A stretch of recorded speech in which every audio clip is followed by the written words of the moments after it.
Live coverage के दौरान ब्राजीली TV reporter को लापता बच्ची की लाश मिल गई।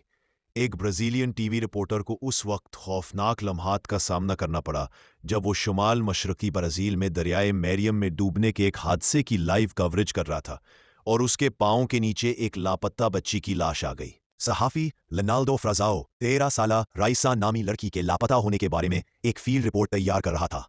ये लड़की अपने दोस्तों के साथ दरिया में तैराकी के दौरान लापता हो गई थी। शूटिंग के दौरान लिनाल्डो फ्राज़ो पानी की गहराई और उसकी खतरनाकी को वाज़ेह करने के लिए दरिया में उतरा, लेकिन अचानक उसने अपने कदमों के नीचे एक अजीब चीज महसूस की और खौफजदा होकर अपनी जगह से उछल पड़ा। उसने अपने साथियों से घबराकर कहा कि मुझे लगता है कि पानी के नीचे कुछ है, ये एक बाजू जैसा लगता है, क्या ये वो हो सकती है? वीडियो में रिपोर्टर के चेहरे पर तनाव के आसार नुमाया थे। जब वो पानी से बाहर निकल रहा था तो उस पर खौफ और हैरत की कैफियत तारी थी।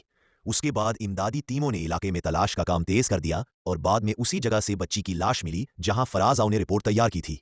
पोस्टमार्टम के नताइज से जाहिर हुआ कि लड़की तशद्दुद के किसी निशान के बगैर डूबने से हलाक हुई थी। ये इम्कान जाहिर किया गया है कि दरिया की तह में तेज धार और गहरे गढ़ों ने उसके डूबने में अहम किरदार अदा किया।